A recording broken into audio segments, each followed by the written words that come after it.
the sake of time, I know that we have a lot of people still on the road. We've been getting a lot of emails and texts and phone calls.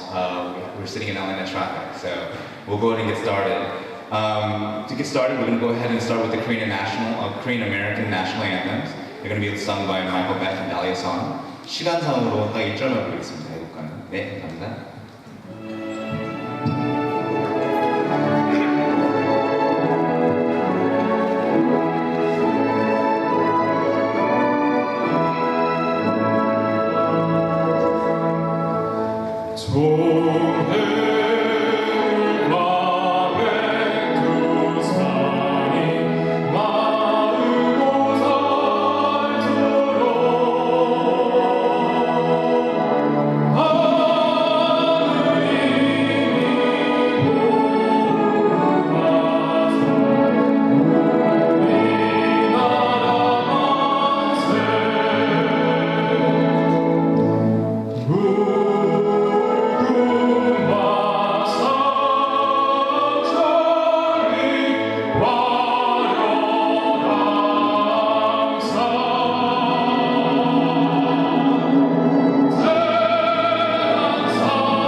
Good bit. That's great. We're having, as you can see, the Korean American population is growing. We are obviously becoming a stronger voice in this community in the Southeast. So we're very excited that you guys are here. You guys have been artists. You guys are here for a reason, and we're very excited that you guys are here. I want to also note that this is the first event here at the Community Center for Konga. As you know, the previous Community Center was actually had a fire. And as a true testament of the Korean power, the Korean sentiment, internationally, we were able to receive donations to purchase this building and have this event here. That being said, obviously this is still, this is the first event, and so there was a lot of people behind the scenes that made this event happen here. And I want to give a quick recognition to the consulate and the staffers who spent all night, all those place tables, everything that you see here, they were rolling in tables yesterday, all the place tables and everything, they're all handmade by our staff. So that's amazing. So I want to just make sure that we recognize our consulate.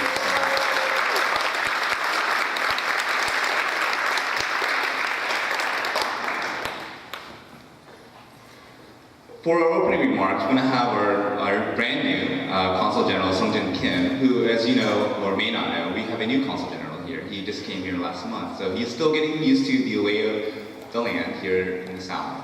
And so put a big round of applause, the Southern way, for our new Consul General.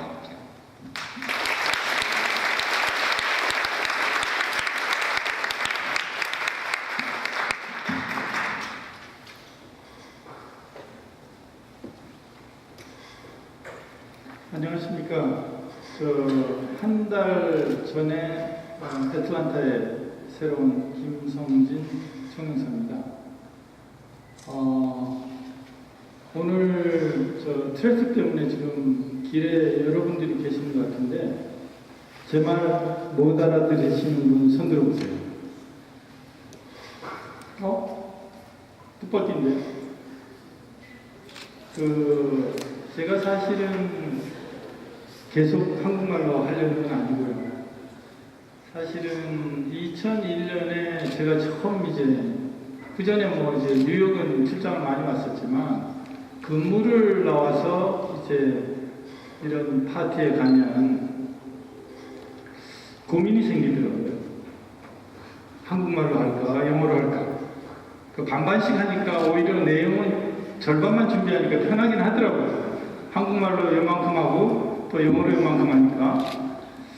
그래서 오늘은 사실은 지금 한국말로 하는 거하고 전혀 다른 내용을 영어로 했기 때문에 저한테는 2배 부담이 있긴 한데 아무래도 제가 모든 행사를 가면은 미국 국가, 한국 국가, 애국가 이렇게 두 가지를 하면서 제가 느끼는 점은 이런 거예요. 여러분은 참 행복하다. 지구상에서 가장 친한 두 나라의 자기 아버지의 모국, 그리고 여기서 자기가 태어났든지 계속 살고자 하는 나라. 이 두 나라가 이 지구상에서는 가장 친한 나라거든요. 그 두 나라 국가를 동시에 부를 수 있다는 것은 굉장한 축복입니다. 그리고 또 하나. 제가 팀원만큼 영어 아무리 해도 못해요. 제가 10살 때 처음 미국 사람한테 영어를 배워서 지금 50년을 각 나라에 다니면서 거의 쓰고 있는데도 팀허를 따라갈 수가 없죠. 근데 여러분들은 두 가지 언어를 지금 젊잖아요. 얼마든지 100% bilingual you can be. 그래서 여러분들 보면 참 부러워요. 제가 오늘 한 달밖에 안 됐는데 11월 1일이니까 한 2주 전이죠. 플로리다 올랜도에서 한 64명 변호사, 의사, 그다음에 CPA, 공인회계사 이런 분들 여러분하고 비슷한 분들하고 똑같은 행사를 했어요. 거기는 플로리다에서 처음 했는데 어떤 분이 손을 들면서 이렇게 물어봐요. 그러더니 자기는 뉴욕에서 공부를 해서 올란도에서 지금 사무실 차려서 변호사를 하는데 오늘 오는 모임을 초대를 받고 자기가 생각했대요. Is this a fundraiser? Something like that. 그러더니 행사를 다 듣고 나서 I got it. 자기가 뭘 해야 될 거라는 것을 느꼈대요.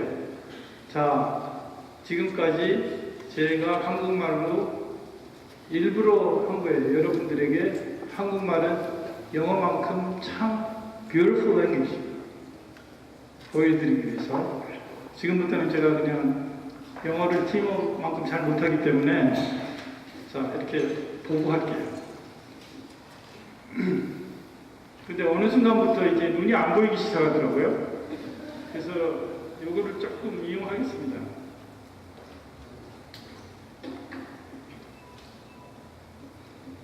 Good evening, everyone. Let me start by sharing with you some good news. In the midterm election last week, the Honorable Georgia representative, who is here? Oh, finally got it. Georgia Representative Mr. Vijay Park won the election for his third term, and Mr. John Park was newly elected as councilman for the city of Brooklyn. Please join me in congratulating them on their victory.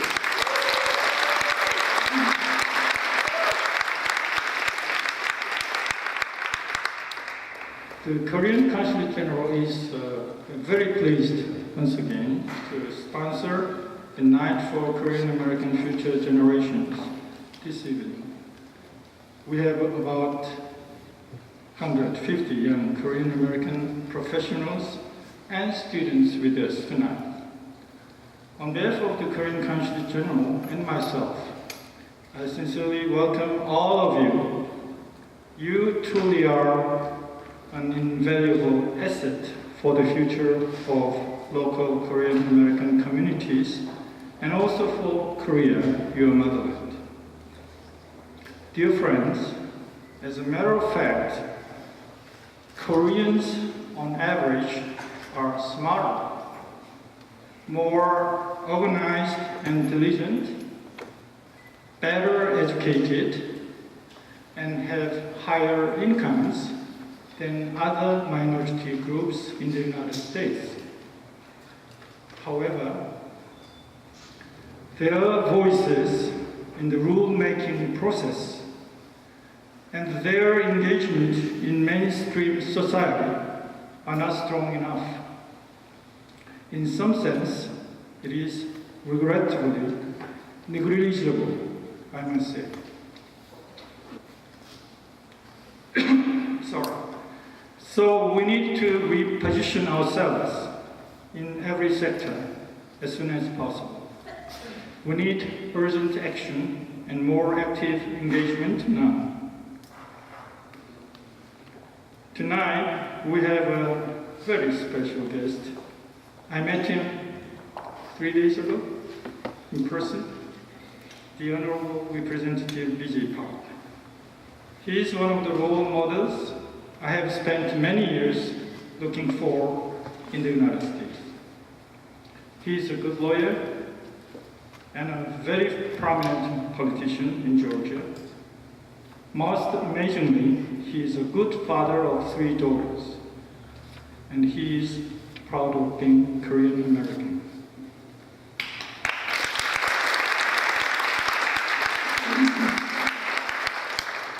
So your wife is not here, right? We also have 3 distinguished speakers who have made great accomplishments within their respective professions. They will share with us their experiences and lessons about how to succeed in America as a Korean American. First speaker in the area of social engagement and service, and his wife, Suki. We have Mr. Steve Stolling, President of CEO of MAP International.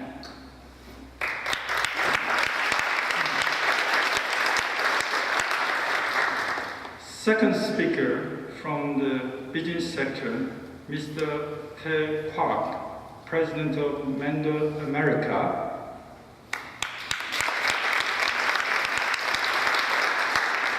Actually, he was supposed to report to his CEO in headquarters in Seoul this moment, but he excused himself because of this important event. Is that right?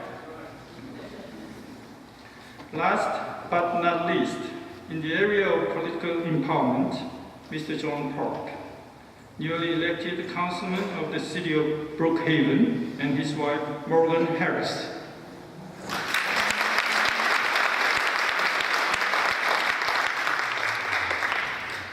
I truly admire you all, speakers, for what you accomplished so far. I do hope you continue to be the role models and mentors to our future generations. Please welcome our first speaker, the Honorable Representative B.J. Park. Thank you.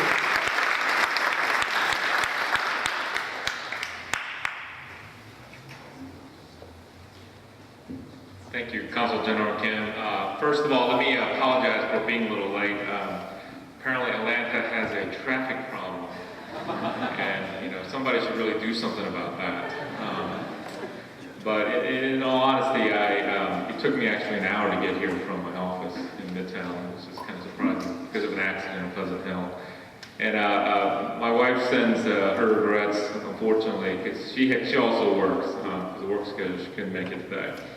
And thank you for inviting me back to this wonderful event. And I'm very, very proud to see that during the time that last time I was up here, we were able to see a wonderful candidate, Tim Herr, running for State House. And yeah, where's Tim? There you are. And John Park succeeded in winning a council seat, which, we're very proud of you. I want to make comments on a couple things today, and I'll sit down because we have a lot of speakers. First of all is, this week we celebrated Veterans Day on Tuesday, and Veterans Day has a very special meaning to me, because I look at it, because a lot of people remind me that, or ask me a question about, hey, aren't you glad that you immigrated to the United States and you've actually become an attorney, learning to speak the language, and were elected by mostly people who don't look like us in terms of Korean. And I always go back to the fact that when I was in middle school, a lot of my friends used to ask me, hey, do you ever wonder how your life would have turned out if you stayed in Korea? And of course, if I had a doppelganger, I could probably ask that question too. But I think back even further than that, and I think about if you see a lot of war veterans, especially the Korean War veterans, I know a lot of you guys have run into them, you notice that they always come up to you and tell you where they were stationed and what memories they had about Korea, right? Anybody else have that experience? Yeah, many. And I think back, when they were a lot younger than me, and they were deployed by the president to go fight in a war of a country that they really had no interest in, other than protecting the idea of freedom. I know there was a Cold War there, and there was a big fight between the Chinese and the Russians and America. And America felt like it was very, very important that if you didn't stop the spread of communism in the rest of the world, that it was going to be a big threat to America. As a result, our great country has sent their sons and daughters into war to battle in a little peninsula in our homeland. But for the fact that many men and women sacrificed in those wars, there's no way many of us, all of us probably, would be sitting here in this wonderful room in Georgia enjoying the freedoms that we enjoy today. And I never forget that, and every time that I run into a veteran, I always ask them, thank you for your service. It doesn't really matter if they're military police, if they're deployed in Afghanistan. The fact of the matter is that you're willing to serve. And the idea that you're going to sacrifice your career, your life, livelihood, and the family who love them and sacrifice and sending their loved ones into war is based on the belief that the freedoms that we enjoy is important enough to do that. Now let's fast forward a week before Veterans Day. On Tuesday we had a little election event. Everybody remembers that. And as a Republican, I should be celebrating a landslide victory nationwide and in the state levels. But I saw the results come out and I was utterly disappointed. The fact that one of the things that we take for granted, which is voting, we only were able to turn out 50% of the eligible voters. It made me very sad, and I'm actually going to cull through the data for Asian Americans, see how we did. And if you recall, and a lot of you heard me speak before, in 2012, in Gwinnett County, where we sit today, with the highest Asian American population, and in a presidential election year, we were only able to turn out 50% of our votes. What that tells me is, as immigrants, we've become too accustomed to the freedoms that we enjoy. That's why I enjoy Veterans Day, because it reminds me that, freedom really isn't free. It knows no red states, blue states. It knows no bounds of partisanship, Republican, Democrat, or independent otherwise. And I scratch my head all the time trying to think about why is it that we have such low turnout between the first generation and the second generation. And I've come to one conclusion. The fact of the matter is, those of us in the 1.5 of the second generation who have no language barriers, who have no career barriers, we're not doing enough to encourage our fellow community members to go vote. If not, what we're doing is we're saying that we're going to go vote and we just don't do it. Now, we have celebrated great success this past year, and there's some things to be very, very happy about. When I saw that John was successful in his bid, and I know the team became very, very close to winning his primary, I was very proud that we've seen more and more people offer themselves for public service. One comment I would like to make about that is being a candidate is not an easy thing. I think Tim and John would agree. It's not an easy thing. And I know a lot of you have desire to run for office, and becoming a candidate doesn't mean that that's the most important thing you can do for your community or in the world. What I will tell you is that when a candidate, whoever it is, whether or not you like them or not, Republican, Democrat, offer themselves to put their name on the ballot, it is like serving. You really don't know what they go through until you yourself put yourself on the ballot. To be judged left and right or wrong, unfairly criticized, negative mailing, John all knows about that, I'm sure. Now I have somebody to share that stories with, but the fact of the matter is, all of us could do more to engage in the process. Voting, supporting our fellow candidates who offer themselves for public service. Not to mention, one other thing that we could do is just thank them for offering. Or thank them, hey, let me help you with this, let me help you with that. I think we're making progress, like the Consul General said, and I'm so very, very excited about the future. And I was very privileged to be able to serve one more term in the House of Representatives at the Georgia House. And hopefully we'll tackle that transportation problem. But I'll leave you with this. In 2014, we have a historic moment in our Asian American community in Georgia. The reason I say that is, for the first time, I think the national party, the state parties, the local parties have really made a concerted effort to reach out to get more Asian American community to vote. What we're lacking now is from the community meeting them halfway. So as we go into 2016, we have a great challenge, and also we now have an obligation to do that. It's not just for yourself, not just for the third generation like my daughters, who I always take to go voting because I think it's a very exciting thing for them. But for our first generation, for us, and for, of course, the people who are making efforts to assimilate all of us to community. I do hope that in 2016, when we have a presidential election, that our turnout percentage is higher than any other group. And I know we can do it, and there's a big movement towards that. Now, as everybody's focused in our community, I ask you, just as a personal favor to me, from now on, just register one other person that you know didn't vote in 2014. And in 2016, call them and say, hey, let's go vote. We're probably going to get Sunday voting in Gwinnett County soon, too.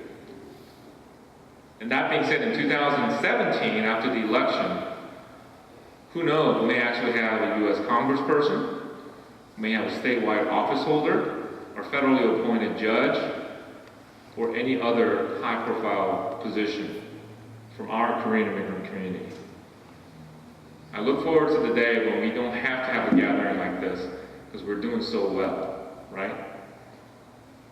And lastly, I really want to thank you, the community, for always supporting me and supporting people like John and Tim when we run for office. It really does mean a lot to have a base of support.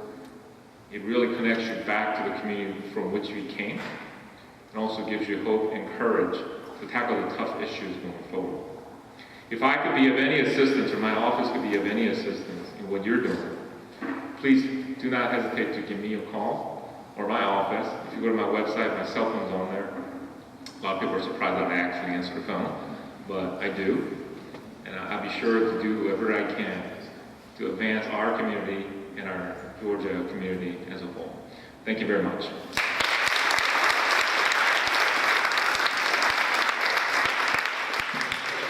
Thank you, Representative Hack. When you say we can call your office at any time, I have a lot of campaign debt to retire, so I'd be more than happy to take any of your campaign funds left over. I think that Consul General Kim gave us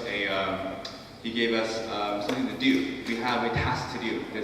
So by the time next year, when we gather here one more time next year during our 4th annual celebrations, we have made strides, we made more strides, and that we have definitely fulfilled his promise and in the wishes of the Consul General as well as our Representative Hack. That being said, I'm a stickler for time. I know that we're behind on dinner. Please enjoy dinner. It's not done by me. I didn't cook any of it, but please enjoy the dinner regardless. And we're going to have a slideshow. Again, this is our 3rd year, so we have a slideshow prepared for you guys. So please enjoy the slideshow, and I'll see you guys right after dinner. Thank you.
you hear me? Okay, thank you. 감사합니다.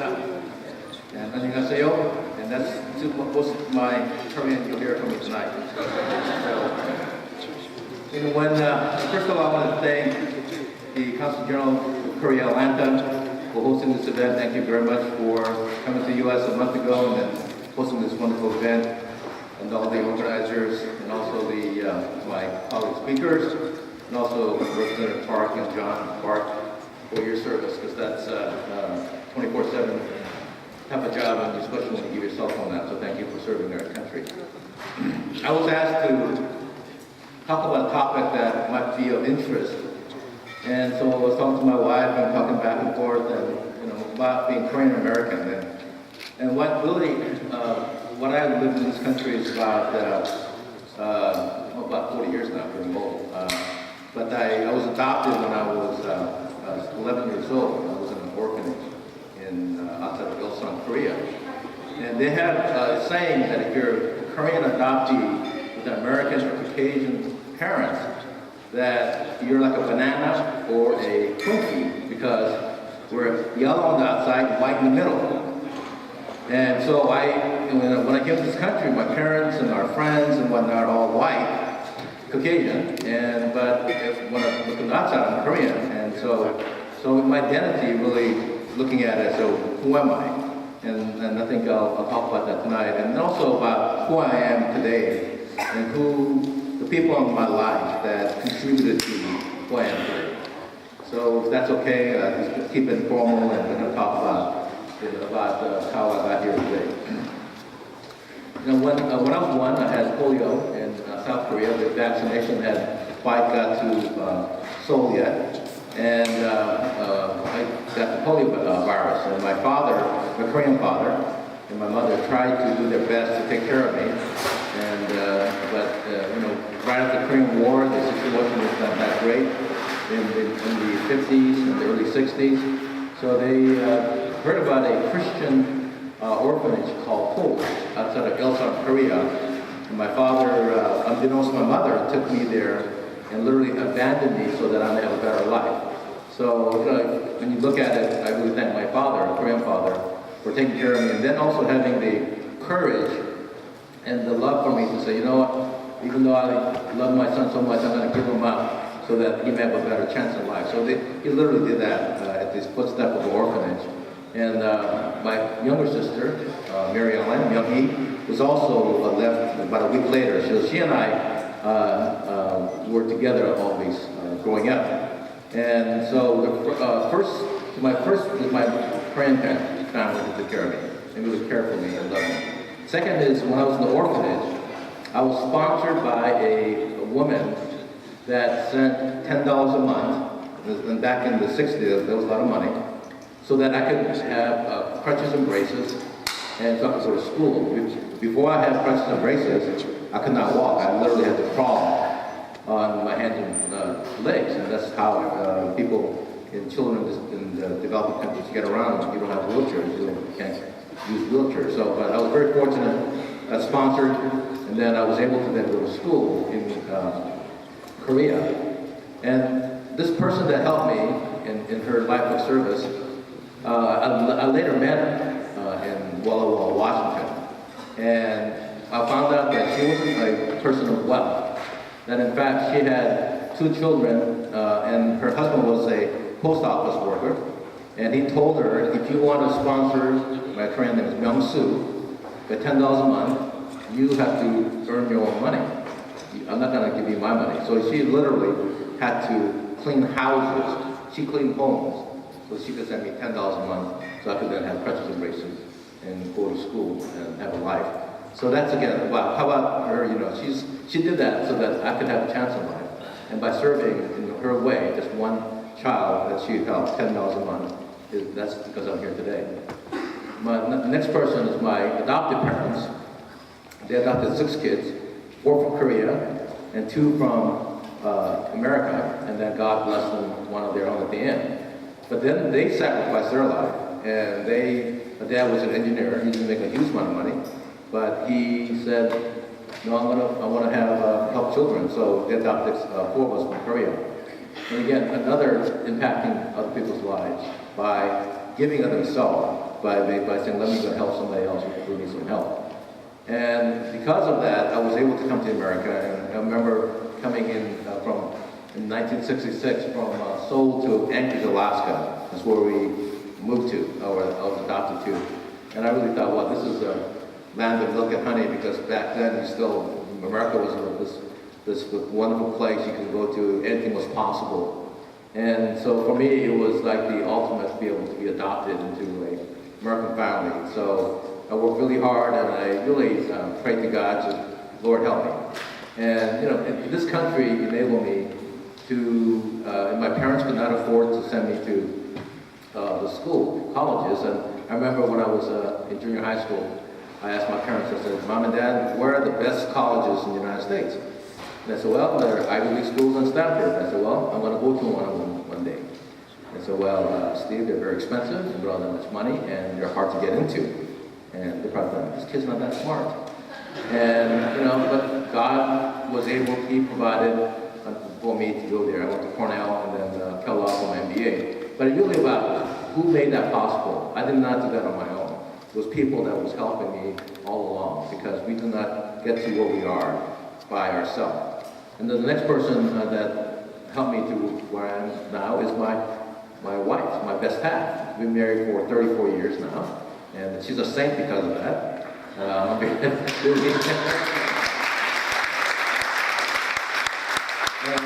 she gave up her career so she could follow me literally across the country, from corporate America, where I was working with Johnson & Johnson, with Bristol Myers Squibb, to American Home Products.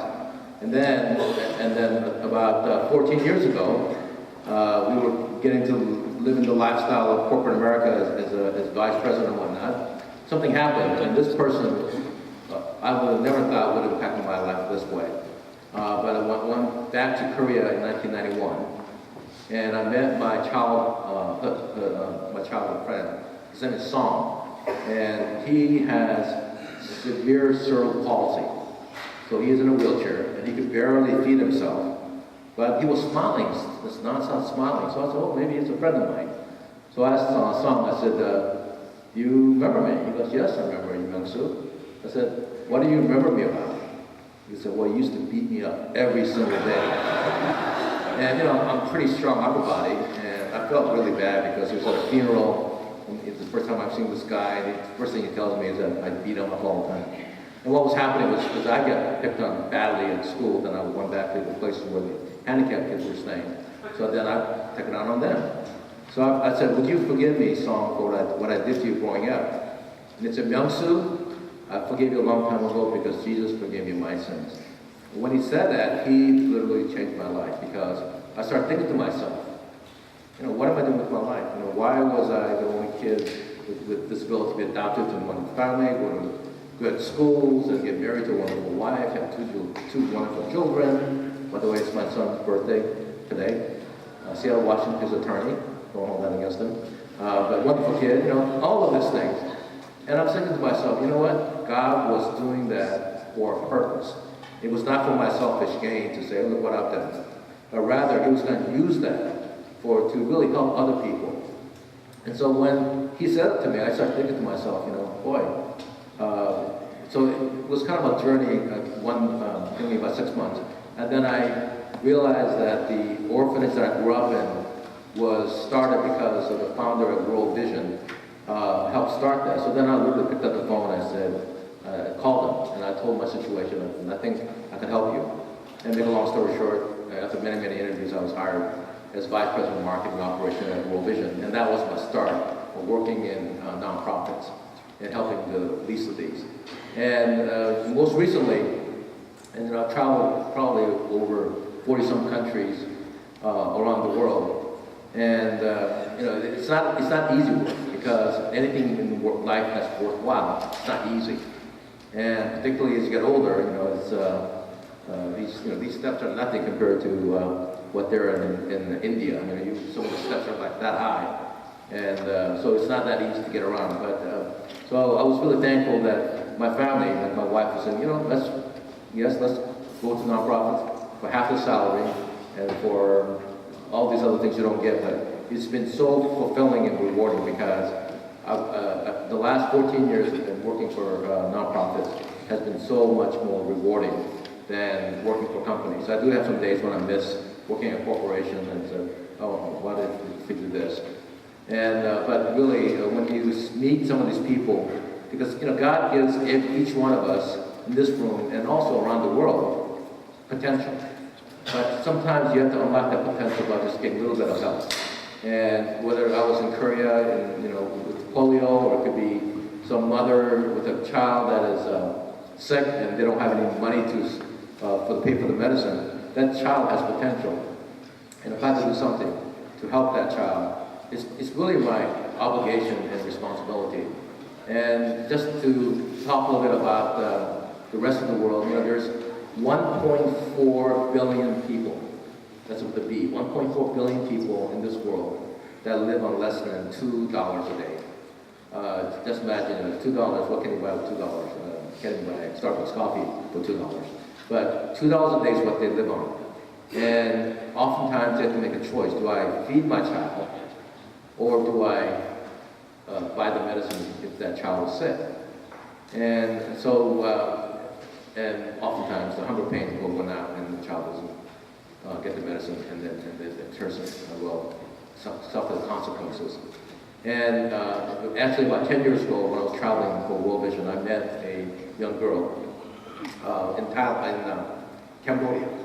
And Cambodian people are very shy, very gentle people. And she had a prosthetic leg, so I asked her, what happened to you? And because I had crutches, she opened up to me. And she said, well, when I was 12 years old, she was playing outside, and she stepped on a nail, and all the way through her foot, and it got infected. Well, they took early medicines that wrapped her foot and tried to get her to be healed, but it didn't work. So finally, it got to the point where it was gangrene, and they had to actually amputate her leg at the thigh. And she said that she was so ashamed of her situation that she did not come out of her house for nearly 1 year. And I told you that story because a simple 7-day course of antibiotics that you go to CVS for, pay our copay and get that would have prevented her from losing her leg. And so then you say, well, what can I do now? Because they're so busy. I mean, as our Representative Parker told us that only 50% of the people voted here. We're so busy, we can't even go out and vote. So how do we then take the time to say what can we do for people around the world? Well, just give you some examples, and there are many other good causes, but MAP stands for Medical Assistance Program. And we basically do three things. One is we provide essential medicines, which get donated, by the way, by pharmaceutical companies. So we work with Johnson & Johnson, Bristol Myers Squibb, Janssen Pharmaceutical, 3M, and other very, Abbott Labs as an example, AbbVie, and they donate their high-quality pharmaceutical products. Then we have to then raise more money to ship it. So they're not going to pay for shipping or customs clearance and all that. So then we work with 100 other partners, roughly, 20 big ones, in 100 countries. And through them, we're able to then ship the products to the needy people that are around the world. And then we also do disaster response. You've all heard about Ebola crisis in West Africa. We have people working in Liberia and in Ghana and Cote d'Ivoire, primarily Liberia, to help make sure that the crisis stays contained, but also to really help people. Something simple as analgesics. One of the treatments for Ebola, where people affected are, you got to reduce the fever, then you have to treat the diarrhea, because otherwise you'll die. So oral rehydration solution, something simple like a Pediasure or Gatorade, that's an oral ORS, that will prevent that person from help to increase that person to live. So those are the type of things that we do. And the last area is the area of what we call neglected tropical diseases. Things like leprosy. People think leprosy went out with the Bible times. No, there's still people with leprosy around the world. Guinea worms, blindness that's caused by trachoma and whatnot. So those are the things that people around the world live with every single day. And we, as foreign Americans, we can also help by saying that I'll do this, and we will be responsible for your health care. So I think this is a wonderful group of. I'm proud to be Korean American.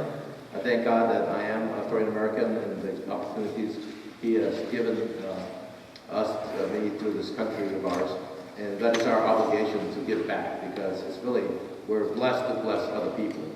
And you know, Winston Churchill once said that you make a living by working a salary, but you make a life by giving and serving others. And I think that came through with our Consul General's comment earlier. So I know you guys will do great things, and Korean people are making headlines everywhere, and let's go out and on the social space as well by helping those who are in need. And who knows, somebody else could be standing up here 10 years from now because you had reached out to that person to help them. So thank you, and 감사합니다.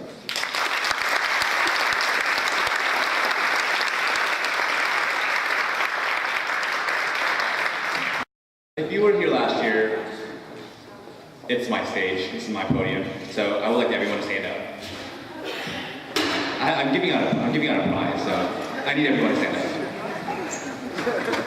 You can't fire me from here, I'm already here, right? So the last one standing, I mean, this is an icebreaker, but the last one standing, you will get the prize, and it has, we don't like to give away crappy prizes, we like to give something of value and of worth. It is something Bulgari. So, if you had chocolate today, please sit down. No chocolates? Nobody eating chocolates today? Lies. Lies. There we go, see? Alright. If you're a lawyer, please sit down. I should see a lot more people sitting down. Is that it? I will check it and make sure that you're Alright. If you're a male, please sit down. Sorry. This is a prize for the females. If you got a traffic ticket within the past 2 months, please sit down. Wow, we have some good drivers. Let's see. If you own anything Coach, please sit down. Okay. Man, you guys are gonna make this game hard. I don't have any questions. If you have more than $100 in your wallet, please sit down. I will check your wallets as well. Okay, if you have more than 3 credit cards, you can sit down. That's maxed out. Or close to it. Okay. We're getting there. If you haven't used deodorant today, please sit down. That wasn't easy. This may eliminate everyone, maybe, maybe not, but this is a true Korean test. If you don't drive a Kia or Hyundai, sit down. Oh, is everyone sitting? Do we have a winner? Or are you the last one standing? Alright! Oh, we have 2? Is she still? Is she it? Are you it? Oh. Alright, fine. I knew it, see? We have in LaGrange, Georgia, and you guys are all sitting down. Alright, the last round, please sit down. Whoever, the last round, you guys can stand back up. Oh, who are you? I'm sorry. I don't know you, Jennifer. Fine. What about a Hyundai? If you drive a Hyundai, you can stand. Is anyone gonna stand? Oh. Fine. Stand back up. Oh. I was gonna use this one for later, but if you have an iPhone, sit down. Shame on you guys. You guys should be supporting Samsung. Shame on you. How many people do you have left? Do you guys have colorful socks on? You may remain standing. Socks. Okay. Oh! Anything but black. Okay, fine. The last 5 can stand back up here. We still have one. Oh, hey! We won a winner! Check your socks. That's all we share. We have 2 people? We have 2 people left? Okay. We have 1, 2.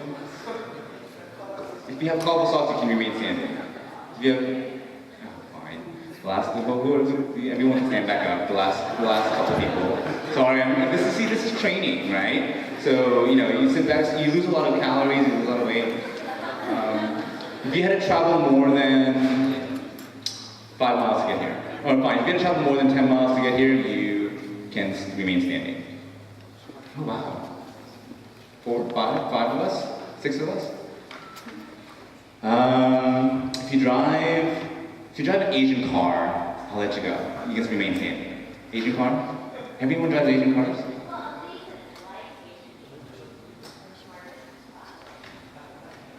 I don't know you. Please remain quiet. Are the audience members? No participation from the audience, please. Yeah, Nissan is fine. Yes. Gosh, no, there's 5 people. Let's see. If you think you're pretty, you may remain standing. Oh, you can sit down. You know what? You can sit down if you think you're pretty. True test.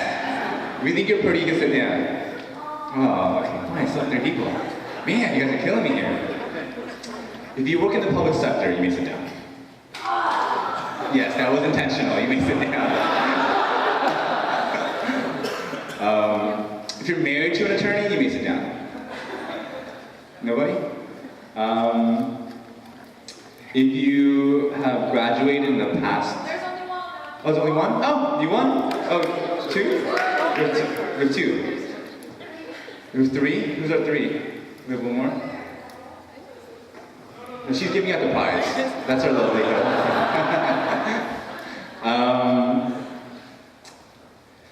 If you are single, you may be making.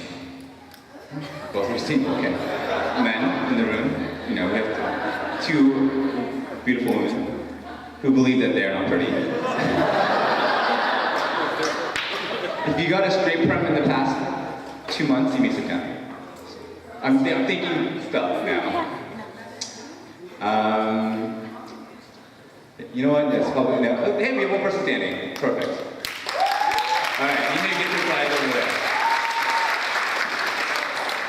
And you guys are hard, man. I eliminated half the men of the room, and I can't give out the prizes. I'm trying to give out a prize. Congratulations. No offense taken. We'll do one more in a little bit. I'll try to think of some more questions because all my questions are now gone. But I'll bring the iPhone back once. You might as well stand back up if I ask you. It's my pleasure to introduce Mr. Tae Kwok, President Tae Kwok. He's the president of Mando America. Mando Corporation is a global automotive car series based in Seoul, Korea. If you guys know, we have Hyundai and Kia based in the south. And obviously the second tier, third party manufacturing plants are here as well. So we're very thankful to have such a powerful presence in Georgia. Mando manufactures brakes, steering, suspension, driver assistance systems. Can you believe that in 2014 they are expected to exceed $5 billion in sales, and they employ 9,700 people employees worldwide. And Mr. Tae Kwok actually oversees a $950 million budget with currently 950 employees. Round of applause, Mr. Tae Kwok.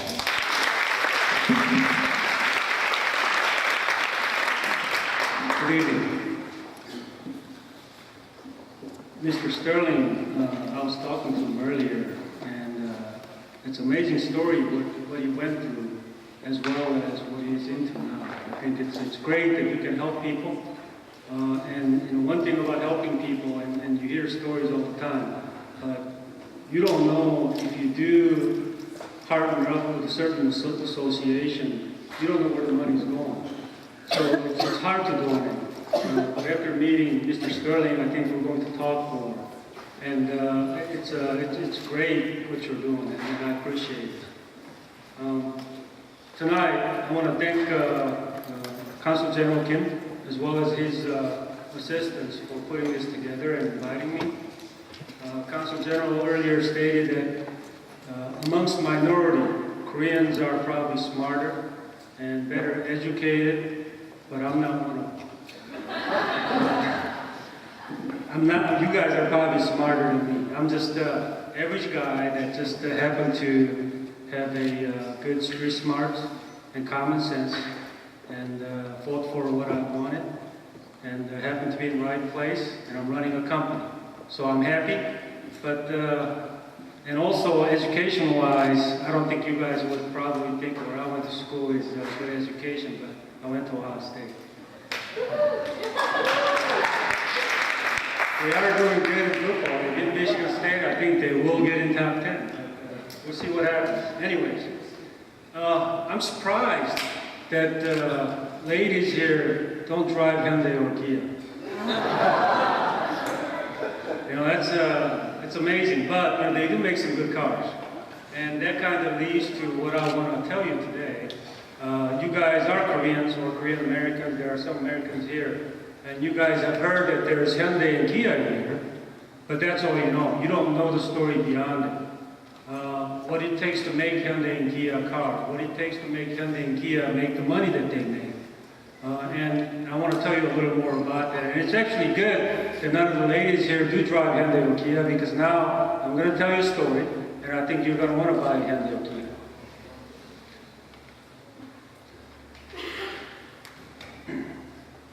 There's actually 3 sections that I want to tell you. And because I'm an engineer, I have to have PowerPoint, otherwise I can't talk. So there is PowerPoint screens right there, okay? First section is I want to tell you a little about the automotive manufacturing presence in Southeast U.S. from Korea. I think you guys should be proud. I think you will be proud that you are Korean when you hear what I'm about to tell you. And the second part is I'm obligated to talk about the company that I work for and that I run. Mando globally as well as about Mando America, okay? So this is the first section.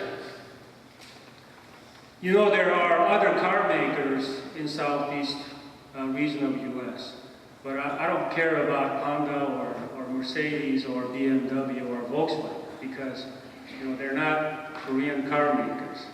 However, there are 2 Korean car makers in Alabama and Georgia. HMMA, which is Hyundai, that's in Montgomery, and KMMG, which is Kia, that's in West Point, Georgia. But I think most of you know those 2 things, and that's probably as far as you know as far as the automotive manufacturing in Southeast U.S. What you didn't know is that there are 30 Tier 1 suppliers to Hyundai and Kia that came from Korea that are located in Alabama and Georgia. There are 39 plants. There are 27 plants in Alabama, and there are 12 plants in Georgia. Next. It's so nice to have an assistant who can flip the pages for you, you know. And those 39 plants, they have 10.5 million square feet of manufacturing plant. That's a big plant.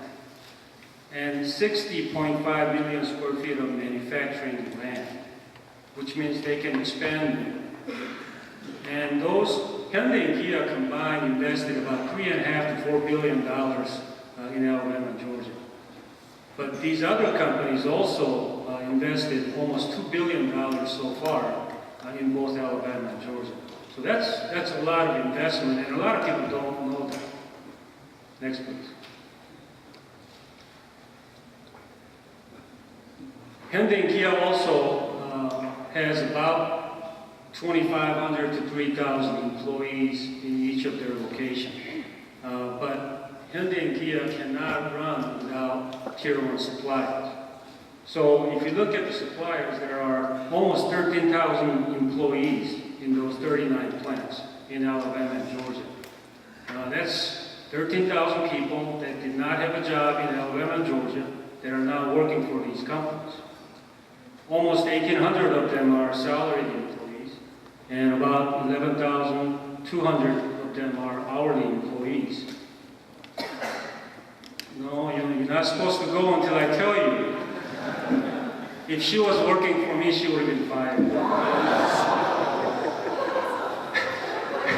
Anyways, you know, there are 13,000 people working for these companies. Imagine what kind of payroll these companies are paying to these 13,000 people. And I wanted you to actually guess before the next slide came up, but she flipped it. But, so you know the answer. Next one. $580 million per year.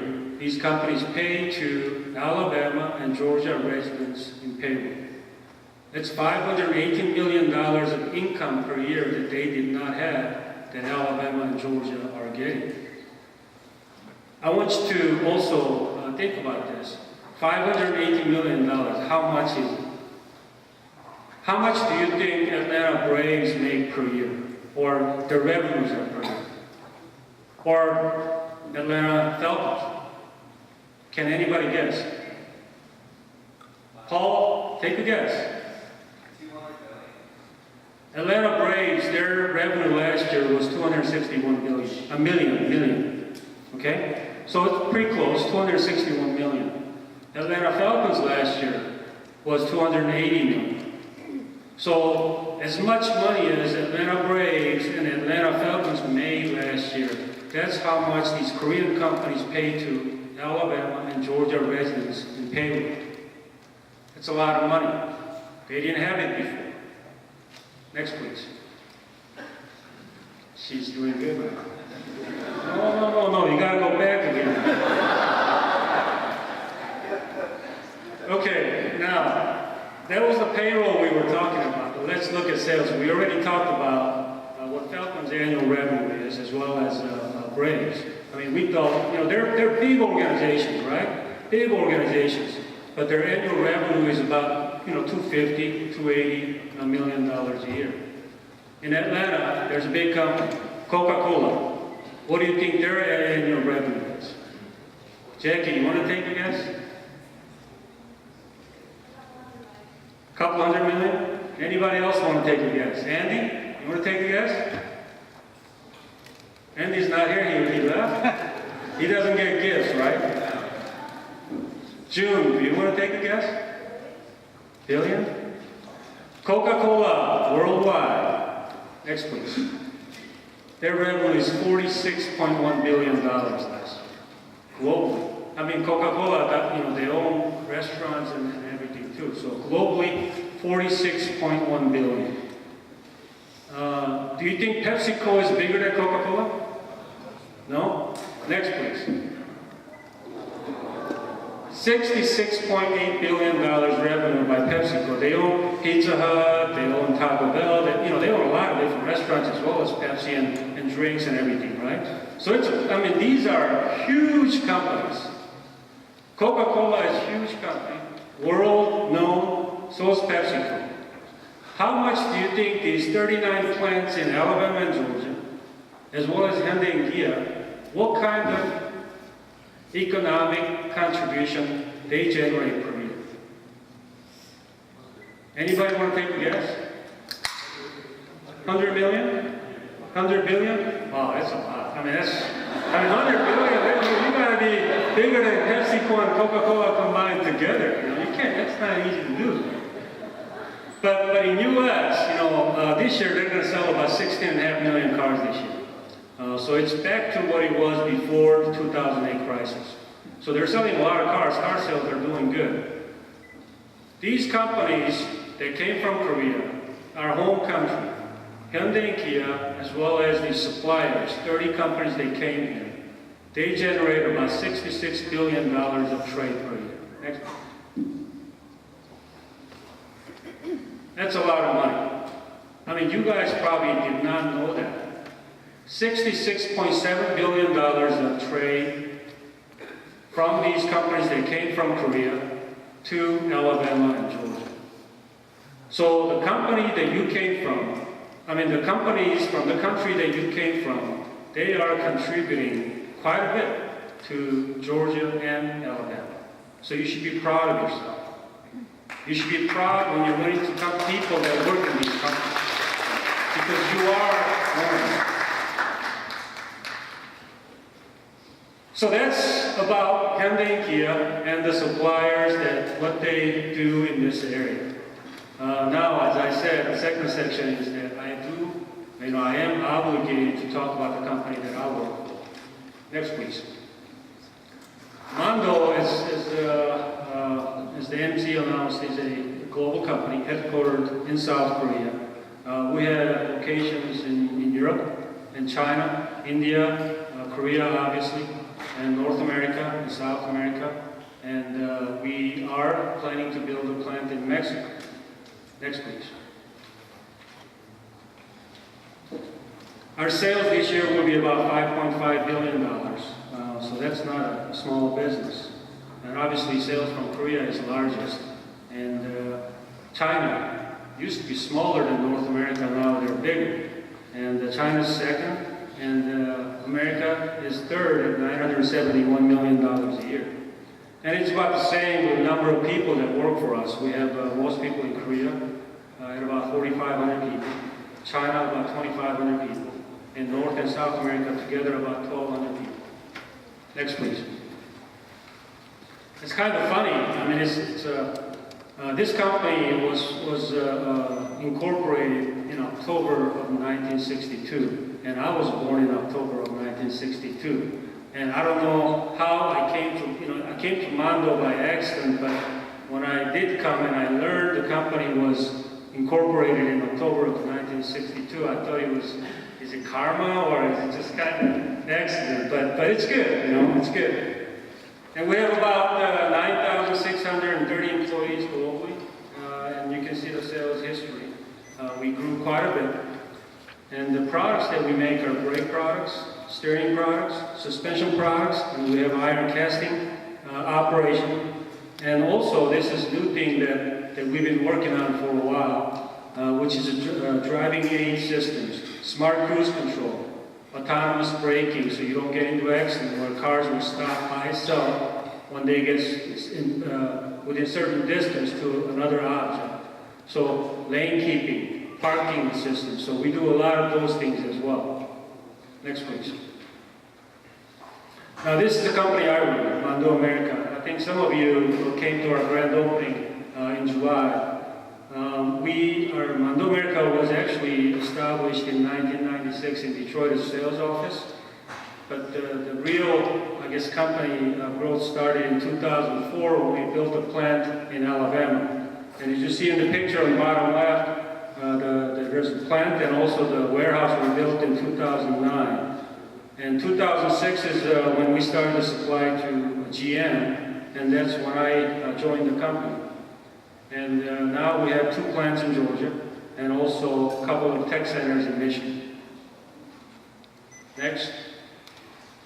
She's doing good now, isn't she? These are the products that we make here. We are a unique company. Actually, Mando is a unique company. There is no other company in the world that makes all 3 chassis category products like steering, brake, and suspension.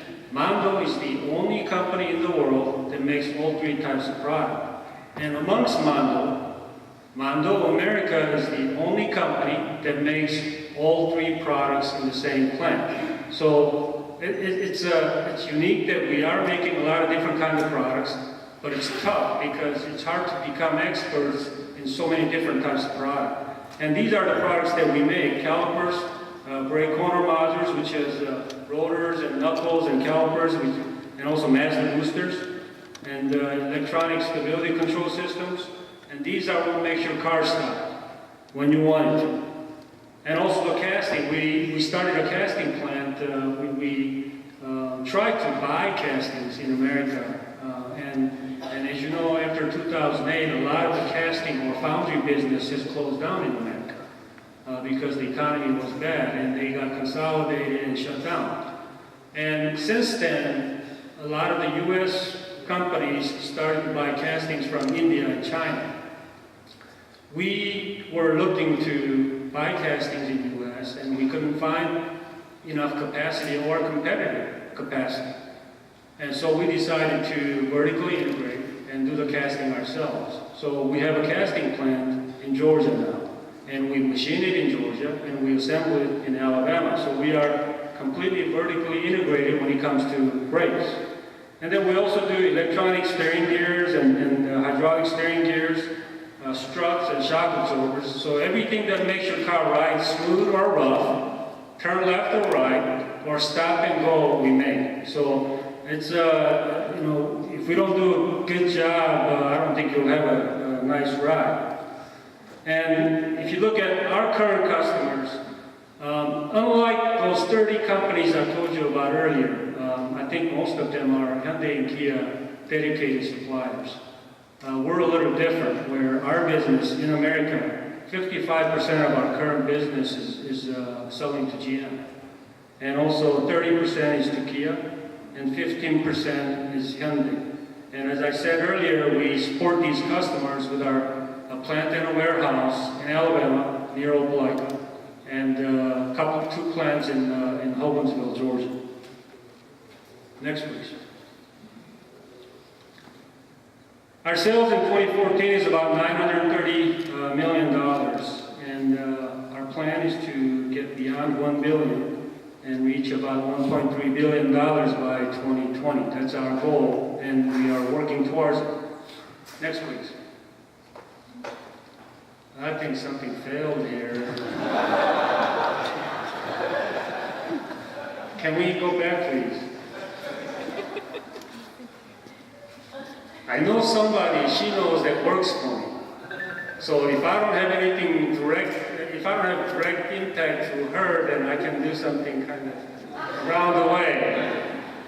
Anyways, I don't know what happened to the slide, but so our sales, once we reach about $1.3 billion by 2020, I think we'll be more balanced with the customer market share, where GM is going to be about 20%, Hyundai Kia together is about 30%, 20% Chrysler, and the rest are other customers like Ford and Honda. So I think it's important in a business to have diversified customer base. That way, when something does happen to one of your customers, you're not suffering along with them.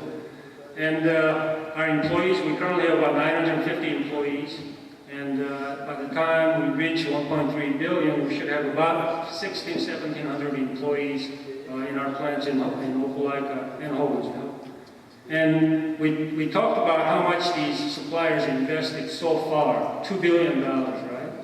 And out of the $2 billion, Mando invested $260 million so far. And in order to reach our goal for over the next 4 or 5 years, we have to invest another $327 million. So when we are done here, we would have invested about $600 million. So because we have customers other than Hyundai and Kia, we have to continue to grow. Where some of these other companies, they are set with the capacity that they need to have to support only Hyundai and Kia. So Mando America is growing. And we need a lot of help.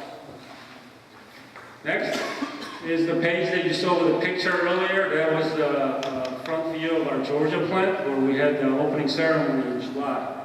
So that's the company that I run. Like I said, I was lucky to be able to be put in a position where I can run a company, almost $1 billion company, and it's bigger than Braves or Falcons. 4 of them together is like the company I run, so it's fun. It's a lot of headache, but a lot of fun. But I think the topic today, if you saw the program, was finding your place or making your place. That's the topic. I think I made my place, but I think there's a lot of young people here that are, like I said, smarter than me, with probably better education, that are just starting out in their career, or they've been in the business world for a little bit, but probably not as long as I have. A lot of times I think as 1.5 generation or second generation Korean, we don't know where we belong. And we try to kind of not get in the way when we were younger, and try to fit in, not get picked on. I think it doesn't change as you get older. Now, I was a little different. I mean, when I first came, I was 14 years old. And I came to Cleveland, Ohio. And I think if you've been in America for a little bit, you know what Cleveland is like, the reputation of Cleveland. It's a pretty tough blue-collar town. So I came, and the school I went to was about half black, half white. And the first day or first week I went to school, it was tough. I mean, I go to school, I didn't speak English, and these guys are saying ching ching chong to me, and I mean, it's not nice, right? When you hear things like, you know, even though you don't know what Ching Ching Chong means, but it sounds demeaning. So I got into a lot of fights and beat up some people and got beat up, you know. But along the way, people found out that even though I look different, I'm not going to put up with anything that's not right. And I think that kind of carried into high school, college, as well as business school, where people find out that you know, I look different, but I think or act the same way as them, and I do my part, and I don't put up with any BS, and I do my part again, and but whatever I do, they can depend on me. They can depend on the fact that I'm going to get it done, and I'm going to probably get it done faster than most people, and I'm going to probably get it done with a better result than most people. Like I said, I'm not smarter, but I know how to do things. And that's the part that I think I used to get to where I am and got me in a place where, you know, most of us are looking for best job, finding your place, you know, looking for best job, looking for your dream job. And I'm sure some people here are, you know, looking, and they're looking to see and waiting to, you know, to find their dream job. Well, it's not there. You will, you know, you find and look, but at a certain point in your life, in your career, you're going to say, this is it. This is the company I'm going to be in, and I'm going to make my place in this company by doing what I just talked about. Whatever you do the best you can. Get it done faster than most people. Get it done with a better result than most people. Get involved in everything that's going on in the company. And by doing that, you can make your place. And once you make your place in one company, then other jobs will find you. Looking for a perfect job at the beginning doesn't work. You have to decide to stay at one place and make your place. And then places will find you. And I don't know if I talked about what you wanted to hear or not, but that's what I did. And I think I've succeeded because I talked about my company. And if I don't, obviously it's not right. And I know Mr. Kim will be meeting my boss, and he's gonna say, yeah, Kai talked about Mando great. I think that's good. So I got that done. But you know, the last part, as I said, I mean, growing up in America as a Korean American, and going through school, going through work, it's not easy. I know it's not easy. But one thing that I do want to say, my father passed away a couple of years ago, but as I was growing up and I got my first job at Ford, he says to me that you're going to be discriminated. He says, you are not white American. He says, you are not going to go anywhere in that company. He says, you think you will, but you're not. I fought a lot with my father because I didn't believe that I had a lot of friends. Well, I grew up in an area where there weren't many Koreans. So I had no choice but to have friends that are just Americans. And I hung out with them, and obviously, you know, through the school and everything. And I went to, when I joined Ford, my father told me that, and at that point, I mean, I told him that's not true. Because that's not what I've experienced.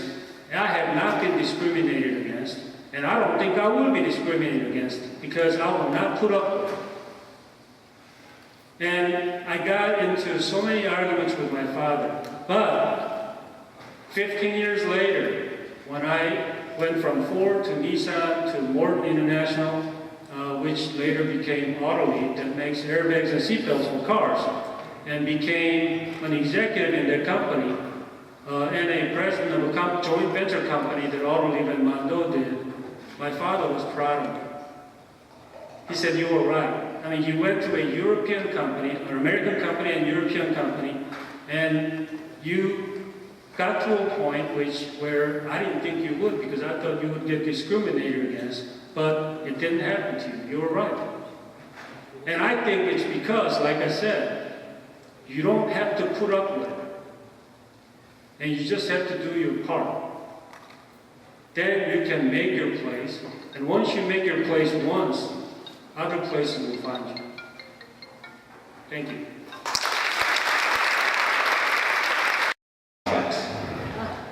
Before I introduce our last speaker for the night, I have another prize to give away. It has to do with Mark Jacobs. So please everyone stand up again. Oh, come on. Oh, by the way, if you guys stay to the very end, we have a very nice prize. It is an iPad, if you've heard the rumors. But it's okay, because it's all Korean components. It's all Korean parts, right? The LCD and everything. So we can give that away. So if you stay, you have a chance to win an iPad. There's a lot of prizes, actually. So, to the last winner who won, congratulations, please sit down. If you think you're a good singer, please sit down. Oh, okay. Let's go to 노래방 after this. If you've traveled by yourself, I'm sorry, please sit down. Wow, okay. You have a save, I'm gonna give you a save. If you are sitting and you own a Samsung appliance, you can stand back up. Oh! That wasn't a save, that was actually, that brought everyone back up to the room. If you have a tattoo, please sit down. If you smoke, please sit down. Oh wow, no, smoker's good. If you've broken a bone, please sit down. If you're the youngest child, please sit down. Oh wow, I'm sorry. If you like soju, you can remain standing.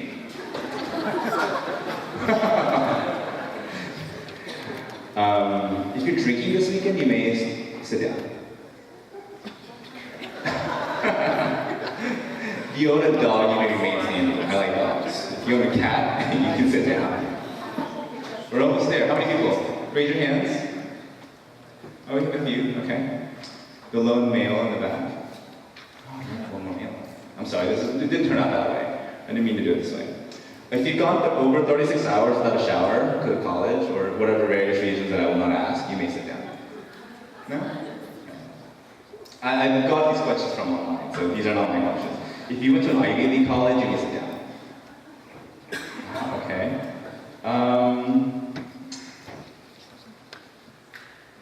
If you rode in a helicopter, you may sit down.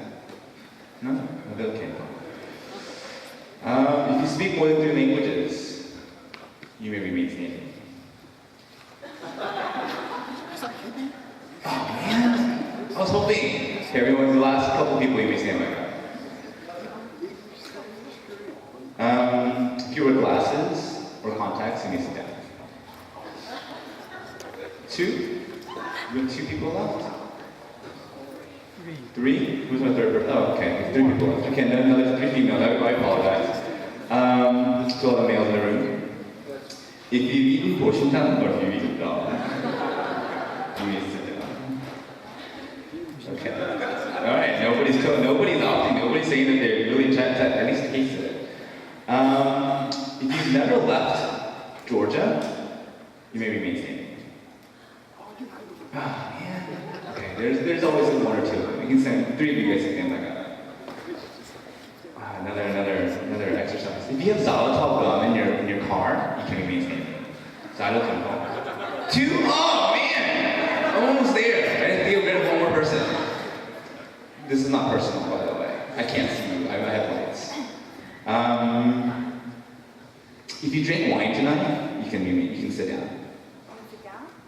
Oh man, you guys both drink? Please don't drive. Please stand back up. You may stand back up, however. Please have it easy. If you have an iPhone, sit down. 아이고. Oh, yes. See? All right, great. You can get your prize on that side. Thank you.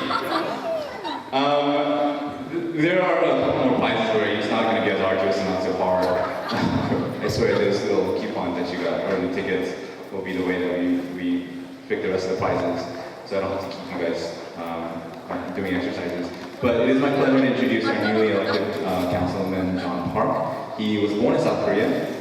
He immigrated to the U.S. when he was 6.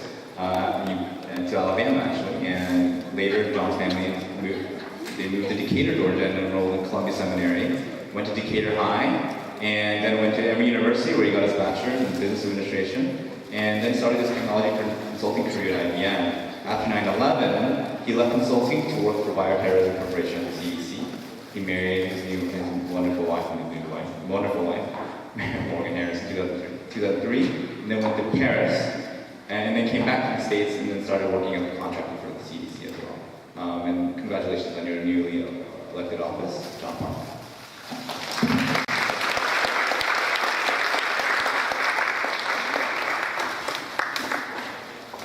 Well, I'm a little nervous. 3 months ago, I was just a software engineer hanging out on my back deck, and then my life changed. General Kim, thank you very much for having me tonight. Mr. Sterling, that was very inspiring. It was very impressive. And then there's me. So, just to start out, for those of you that are interested in politics, when I started, I had no idea what to do, and I met some people and I asked them advice. So feel free to come to me for advice if you want to get involved in politics. Just some tidbits. Number one, in municipal elections, about 50% of it is just shaking hands, going out and meeting people, knocking on doors. I knocked on about 2,800 doors, some twice, made a lot of contact. Made about 1,500 contacts and I got about 1,500 votes, so that's how that works. State Representative Pack was very instrumental in getting me elected. Called me, gave me some very solid advice, helped me raise funds. That's another thing you have to have money if you want to get into politics. So from 3 months ago, just a software engineer, and now I'm a city councilman, only in America, possibly Canada can this happen. And so I just want to get half my speech, but that's okay. First of all, I want to say that one of the things that my mother always taught me is to be proud to be a Korean, to be of Korean heritage. We gave the world type, and we also, if you go to sporting events, the Braves or the Falcons, we also gave the world thundersticks. So it's something to be very proud of. I moved to America when I was 6, and we actually landed in Auburn, Alabama, and it was an interesting time to say the least. There were times when today we're very proud to be Korean. There's Kia and Samsung and Mondo. But when I was here in 1980, and a lot of people said, "So are you Chinese or Japanese?" And I said, "Well, actually I'm from Korea, which is a country between the two, with our own distinct language and culture." And then they would say, "So are you Chinese or Japanese?" So moving along, I knew that we were different. And my mother always taught me, "John, people are always going to be seeing you in the spectrum of being a Korean. They're going to expect other Koreans to be like you, so you have to represent. You have to lead your life in a way that will make everyone proud, so that Koreans that come after you will not face discrimination. I will not think the Koreans are lazy, I will not think the Koreans are dumb, I will not think the Koreans, can't achieve things, because we can, and we obviously have." Even though we have differences at a certain point, I realize that there are a lot of similarities between Koreans and Americans. Southern hospitality and Korean hospitality are very similar. I still have nightmares when I have parties and I'm running out of food. We both love barbecue, and that is something that both Koreans and Americans have enjoyed. And one thing that really has given me pride is our sense of community and our sense of history. And it naturally extends into being a good neighbor and being no matter what race you are. So after attending Decatur High School and Emory University and going through my consulting career and working at the CDC, I had a life-changing moment in my life. I went home to Korea, to Gwangju, in 2002 to visit family and also to go watch the World Cup. And as most of you know, in the quarterfinal game, when none of us expected it, Anjaman scored the winning goal to advance. And I was sitting in the plaza in South Korea, Gwangju, and that was, at that moment, I had this groundswell of just pride and emotion. And I felt such a strong sense of community there with all my brethren. And I remember the announcer announcing, the world is watching, let's not leave a mess. And within 60 seconds, everyone had picked up all the trash, put it in the bins, and it was a clean city. And then we went out and partied, obviously, and we would go to the Doredan, and random groups of teenagers, 20, 30 teenagers running with flags waving, yelling, 대한민국, 대한민국. And that was one of the proudest moments of my life as being a Korean. So we moved to Brookehaven, and just an average guy who writes software for a living, and I saw some things that I wanted to change in Brookehaven. But another thing that I wanted to present to the United States, the people of Atlanta, is this sense of community from having a World Cup lunch party. So my friends and I play soccer with me, and one of my friends who's a cancer survivor organized Soccer Fest.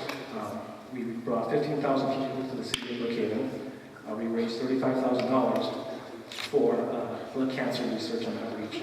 And that was a springboard for me being involved in the community. And so people asked me to run. So my lessons as a Korean, being part of the community and being loyal to each other and watching out for each other, naturally translated into the political realm. My opponent was all about his resume. He was all about what he can do for you. My message was, we're going to do things together. Together, we're going to deal with the challenges that face Brookehaven, that face our community. Together, we're going to move ahead. And that message resonated to the point where I won the election by a margin of 2-1. And I was very proud to be able to present my sense of community and neighborliness as a Korean to the citizens of Brookehaven.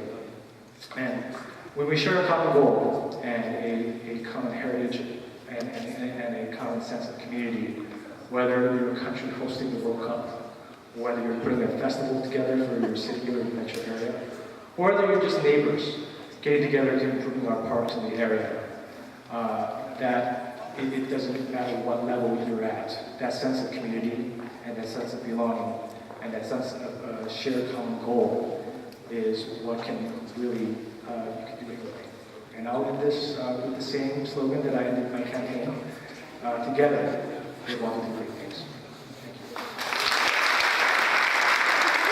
Round of applause for our next.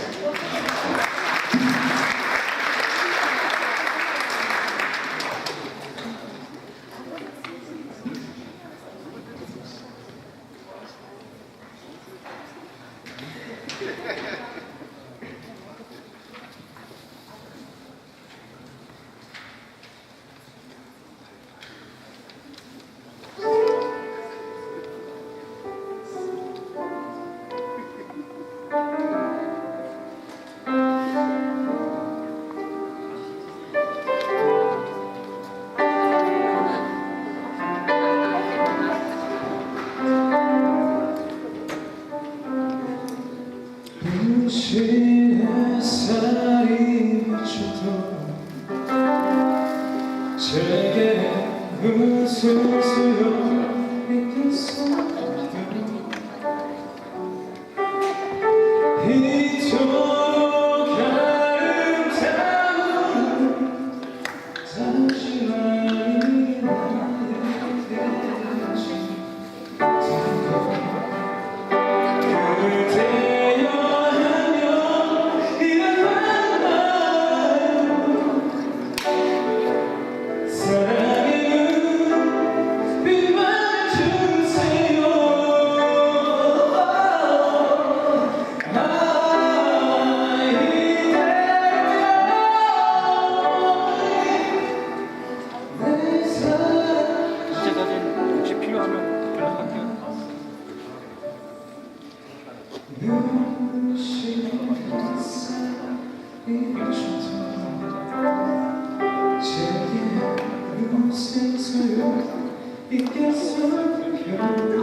이토록 아름다운 당신만이 나의 대신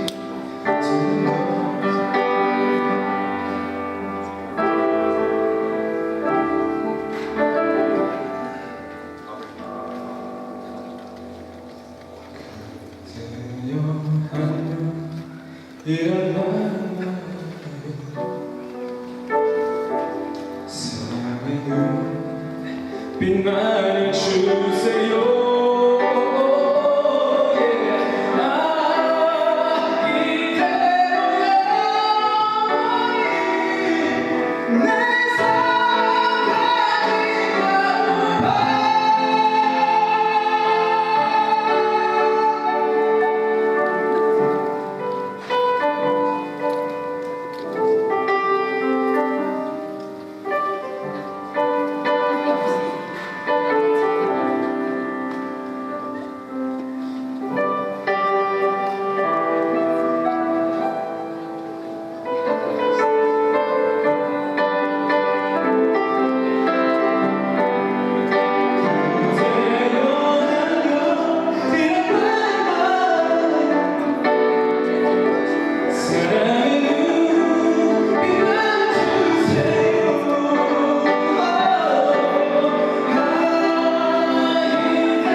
무슨 소용 있겠어요.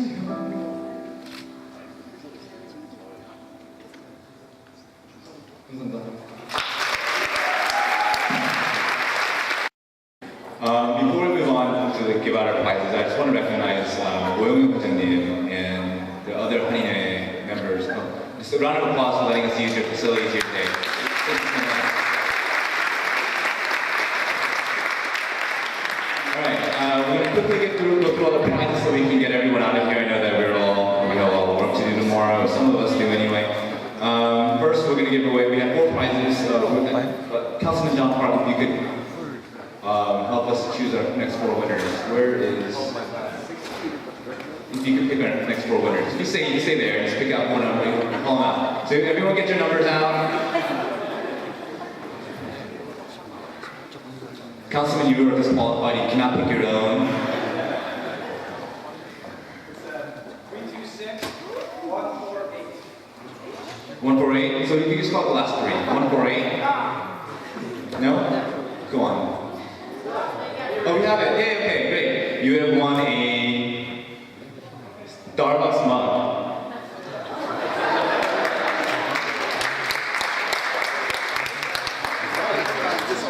Our stage is over there. Keep going. We have 4 more. You have 3 more prizes to give away, Councilman. You have to do this a lot now that you're elected. 159. We're gonna go really fast. Okay, there we go. You also want to Starbucks something. I'm sorry, Starbucks mug. Sorry, I give the prizes away.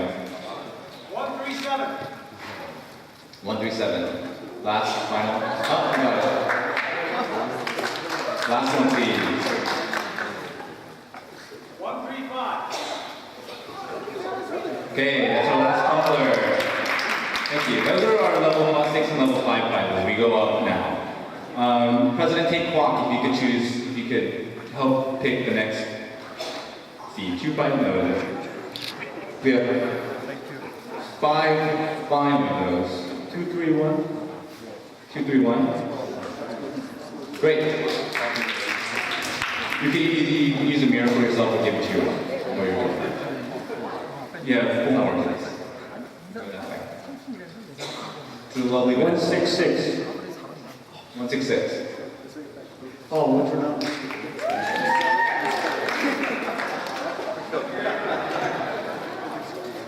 And these are traditional mirrors. 178. 178. 147. 147. Great. I think that was that it? One more? 224. 224. 몇 개 남았어요? 3개 남았어요. 3개 남았어요? 2명 more. We have 2 more. President Park, I apologize. I have to use you for 2 more. Please don't fire me. I apologize. I usually write them up on the first issue. So 230.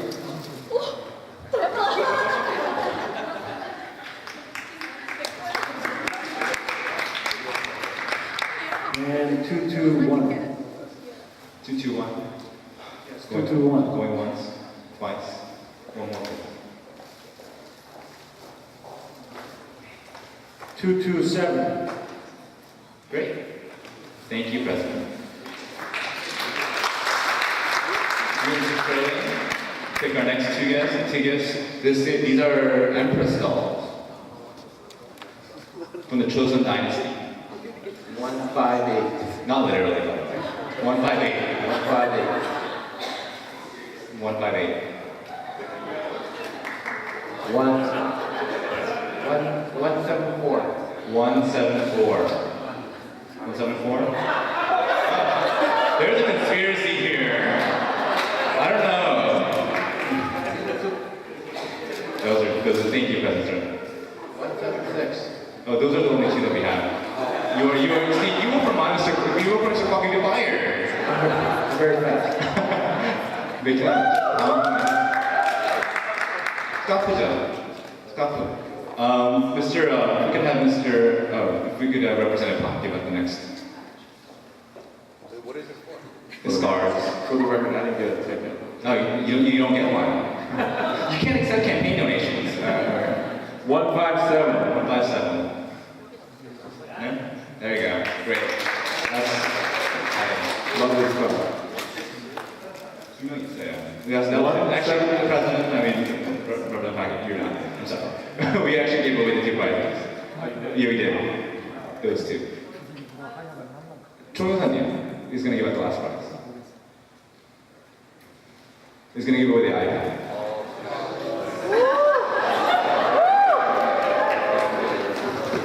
천천히 불러주세요.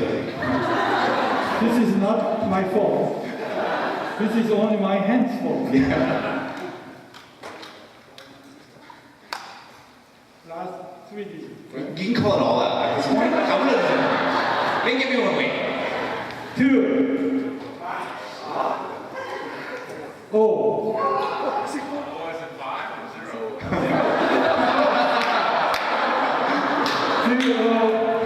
3. Congratulations.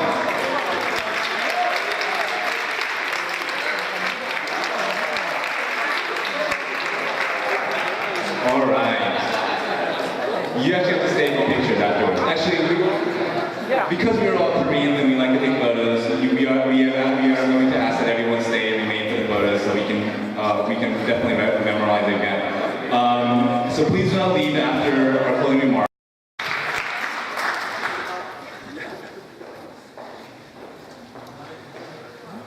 Flights. It was a very enjoyable evening. Do you agree with me?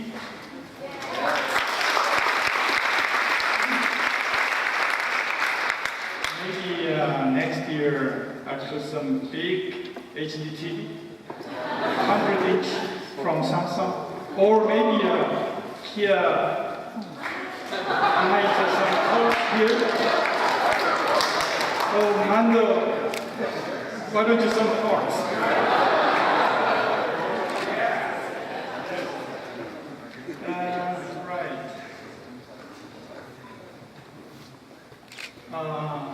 First speaker, Mr. Steve Sterling. It was very touching. So you have been through very hard times, but you finally made it. As a very proud, successful Korean American. I respect you. When I was in Sweden in 1986, there was 5,000 Korean adoptees by a Swedish family. So I saw what you felt when you were young and what you felt in your adolescence. Then finally you got through. The second speaker, Mr. Tae-Kwak, I met him twice, and I will meet him in a week's time. at my residence again, but I don't want to boast like him.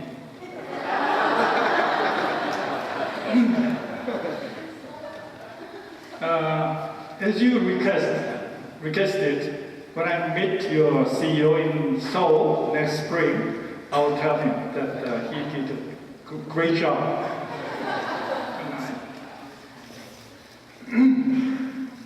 Mr. John Park, you are younger than I am, right? So you've been very successful in software engineering as a professional.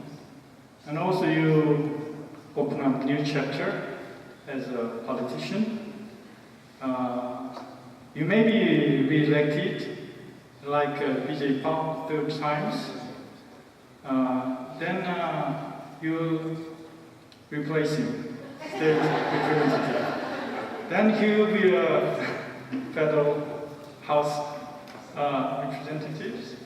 This good sign for Korean Americans. So I've been in the, some of you know that I've been in the Washington DC since 2001. I witnessed the 9/11 there. Then I was in Boston. There was Harvard and MIT, very smart kids there. Then I was in Los Angeles. 500,000 Korean Americans is living there. They don't speak English.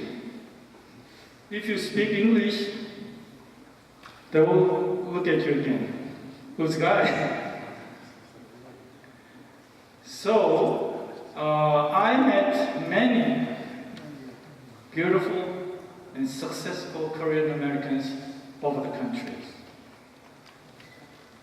So you have a lot of success story already, so you can do it. So be proud of being Koreans or Korean Americans. There will be no discrimination in any world, in any part of the world. I can guarantee you. I traveled many countries, even Africa. I was ambassador to Gabon in West Africa 4 years ago. Now Korea is different. From 1960s, 70s, 80s, even 2000. Many, even Europeans, Japanese, there is no Japanese here, right?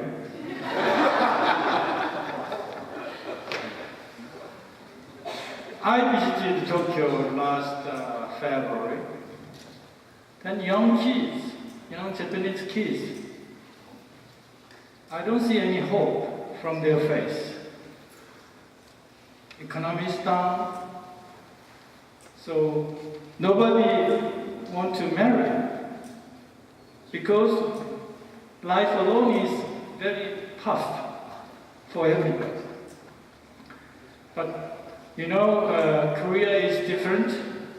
Korea have experienced, I call, generation shift. We have new Koreans in Korea, in South Korea. They are not like me. They think different, they act different. Sometimes I'm not happy about what they do, like American do. But I see hope. Korea will be bigger in 10 years or 15 years. If two Koreas are united, then there will be another story. So we can contribute to the world. We can contribute to America. So be proud of being Korean Americans. So my last word is you can do it. You can do it. Thank you. We'll have a more pleasant and a more exciting event next year. See you next year. Before then, we have to give some gift of appreciation for the 3 speakers. Please join me.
My eyesight is not that good, so I don't know what it reads, but I'm pretty sure it's a very amazing class.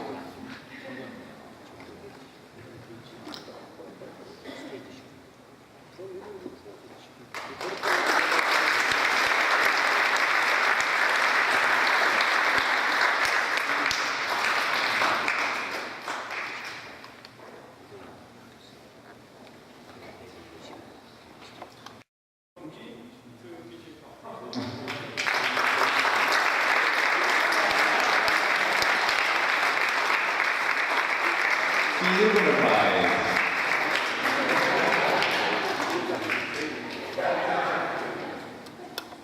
And ladies and gentlemen, this concludes our event. Please come to the stage. I'm not going to let you leave. I will lock the doors.